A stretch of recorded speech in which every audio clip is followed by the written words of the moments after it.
Hi guys, my name is Brittany Rifkin. I'm owner of Thriftknd. It's a vintage and pre-owned apparel store in Sag Harbor. Here it is. Why don't you guys come on inside?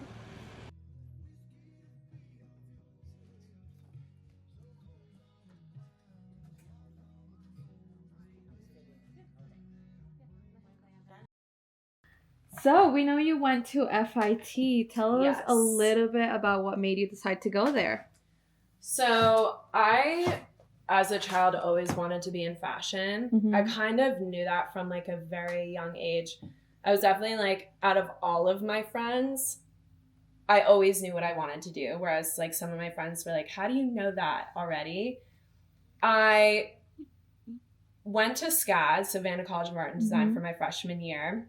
And then I transferred from SCAD because I really wanted to be in New York City. And so I love fashion. So FIT kind of felt like the perfect place for me to go. I also did the weekend classes at FIT when I was in high school. So I was definitely set on eventually ending up in New York City. Yeah, New York City is a great city for that. Yeah. And what was your major? Fashion business management. What experiences resonated with you the most? I think the experience as a whole. I think that the professors are very different at FIT, whereas other schools, well, I don't know exactly, but the professors at FIT felt like every single professor who was teaching was previously in the industry that they were teaching about. And they're very like super knowledgeable. They also pushed you to be in the industry, and they're also very real about the industry. And so it felt like I was almost going to class while I was working in the industry, if that makes sense. No, yeah, it does. That's how I feel right now too. Yeah. Okay, great. And was there any teachers who inspired you, and why? I think Professor Lampley, I definitely still think he works at FIT. He's a professor there, but he was very raw and honest about his opinion about the fashion industry. And he was super personable, and he definitely was like, I remember he made a comment one time. He was like, okay, if you're dating someone right now, hold on to them for your life because the fashion industry can be brutal and you won't have time for anyone else. And I remember just laughing about that comment, but he was just so, like I said, raw and honest. That's awesome. And was there any favorite internships that you had? You know, it's funny. So I worked at G3 for a semester. That's cool. And G3, they license out Donna Karan, Levi's, Lee, a few other brands at DKNY, mostly. And I worked in the outerwear section. And I think I loved that internship so much now that I look back on it, because I carry a lot of vintage G3 jackets. And like I'll see the jackets and be like, oh my God, G3. And then it'll just be like a nostalgia moment for me, because I'm like, oh my God, I can't believe I worked there. And now fast forward, I don't know, 10 years, and I'm now selling their apparel. So it's kind of crazy to think about. So I think that's what resonated with me the most. I also have like such a passion for outerwear. And worked on the floor right next to the vice president and the president of the entire floor. So that was a great experience, because I could hear them talking about their day-to-days and the problem solving and the troubleshooting and all of that. So I think G3 was definitely by far my favorite. That's amazing. No, that sounds like a great internship. Yeah. Do you have any of the outerwear, like the jackets right now, that you can show us? Some of your favorite ones? Maybe. I definitely do have G3 somewhere. I can honestly spot G3 from far away because I can tell their style now, but probably be able to find one sec. Found one. Oh my God, that was amazing. Yeah, softest leather, and you can tell by the tag how vintage it is because it is so detailed and so nice. And yeah, jacket's amazing. And how much does that one go for? This one is $425. Oh wow, it's beautiful. But that one's beautiful, yeah. Yeah. And what about your first experience with your first job after you graduated? So I didn't actually have a first job after I graduated. I went right into business. So I started this whole operation on Instagram in 2019. I traveled right when I graduated. I graduated December of 2018, and I was like, okay, I'm going to go travel. I'm going to figure it out. And I came back with a business plan, was like, this is what I want to do. So I guess my first job would be this. I kind of jumped right into it. Oh, that's amazing. So it was like right after college, you kind of just explored and started here. Yeah, I was driving to Woodstock with my dad, I'd say November, like a month before I graduated, and we passed a thrift store, and we were kind of on a time crunch, and I was like, Dad, you have to pull over. I really want to go to this thrift store. And he just like looked at me. He was like, okay, we don't have time. But he was kind of like, this is what you need to do. You need to open up a vintage clothing store. And so I took that into consideration, and I kind of just was like playing around with it in my head. And then I remember sitting at my G3 internship, and I was emailing my dad, and I was like, Dad, what about this name? What about this name? What about this name? And he was just like, oh my God, like, you're taking this too far. But then, yeah, when I graduated, traveled, and then figured it all out. Yeah. And what, because I know you said that it was originally like a little bit online and it was like small. What made you want to open an actual store here in Sag Harbor? So that honestly is kind of a loaded question because I operated everything on Instagram, and I had such a love-hate relationship with Instagram. I know this is probably not what I should be saying right now, but it was just a lot because operating a business, especially in the vintage world on Instagram, is hard.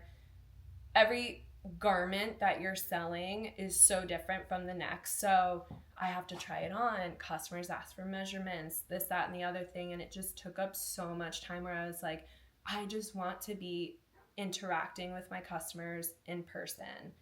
And then so I took a break from the Instagram as a whole for 6 months.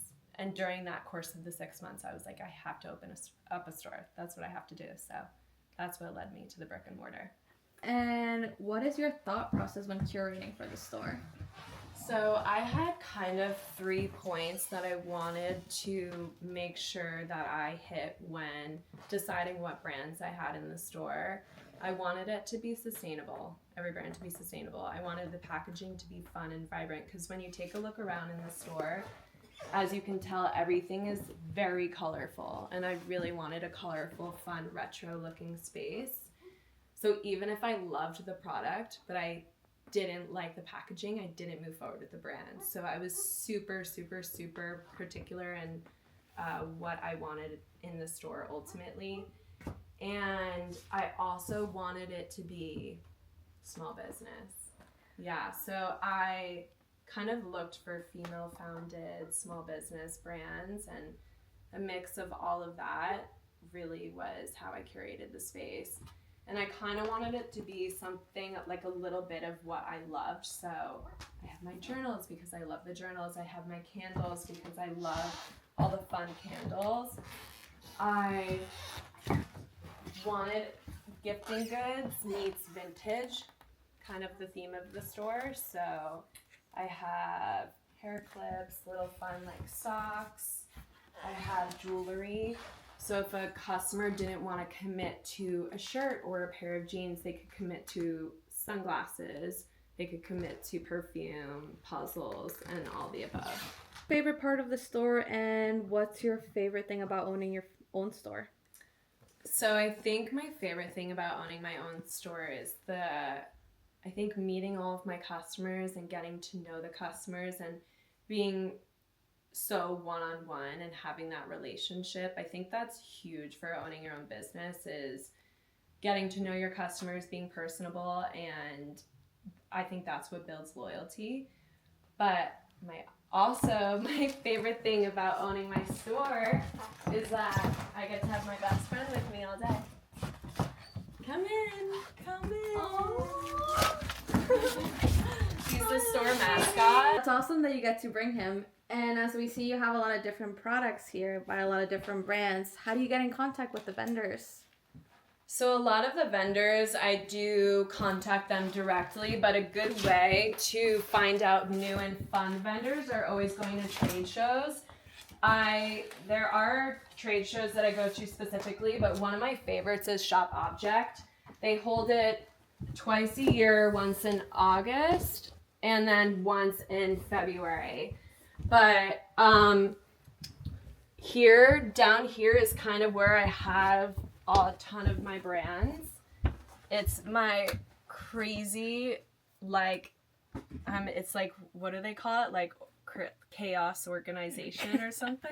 Like you just know specifically where everything is, but if someone else was gonna come down. Yeah, like we're very we've got all the labeling done and stuff like that. But yeah, so this is where I house all of my brands. Can we see a little bit more of your favorite brands in here? Yeah, so this is all of my apparel is vintage, except for I do carry a brand called Rat Boy, which is a small business and sustainable apparel, but I'd say about 98% of my apparel is vintage.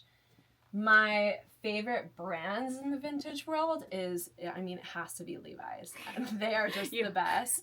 But I'll take you to my denim room because my denim room is kind of really like, everyone's like, you have so many jeans. So this is my favorite place. It's where we spend a lot of time organizing, like I said, organized chaos, but we've got like our Levi's only bins, we've got our jeans bin, we've got our shorts. It's really just like a denim crazy room in here. And what do you consider to be the coolest part of the store that you like the most? Let me take you there. I definitely, when building out my whole store, I knew exactly what I wanted to do. So I kind of wanted to replicate, like I call it the denim wall, but I wanted to replicate almost a library.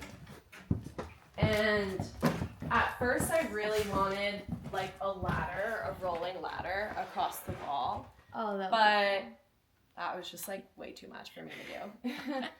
So I had thoughtfully planned out this whole wall. And for me, it's so special because this is basically what I'm known for, is all of my denim. And we size people and kind of work on them for their best fit. So I really wanted this to be like the biggest, bold statement in the store. So I wanted to place a lot of emphasis on the denim wall. So I also kind of refer to this as our denim library. Thank you so much for showing us your favorite part. Thank you. And what would you tell the students from FI2? What kind of advice? So I think my biggest piece of advice is stay consistent and definitely do what I said with internships. Try everything out because you might think that you want to do something, then you try it out and you're like, oh my gosh, this is not what I wanted to do. I always thought that I wanted to work for Vogue. I think I mentioned it earlier in the interview, but I met with them. I unfortunately didn't get the internship, but I kind of worked in a similar situation for a little bit, similar to Vogue, and I just realized, I was like, this is just not what I want to do. I don't want to work corporate. For me, that's just not what I wanted to do. And try everything out. You'll find what you don't like. Keep learning more about the industry and stay consistent. Once you have an idea, do not be afraid to go for it. I was terrified to start my business, but I do come from a family of entrepreneurs. So having that spirit in me really helped me to push me to actually go for it. And I think going back to consistency, putting in the work every day, asking questions. Don't be afraid to ask questions. You don't need to be humble. You don't need to pretend like you know everything, because every small business owner starts somewhere. 9 times out of 10, I think it's going to work out. So Thank you so much for the interview, Brittany. We love the store. It's such an amazing store. People definitely have to come out here. If you're out in Sac Harbor, New York, come visit her store. Yes. It's amazing. There's so many great things you can find. And we will put her Instagram down here too for you guys to follow it. Yes. Thank you so much for having me. And I am so grateful that I get opportunities like this to share my story. Thank you. Thank you.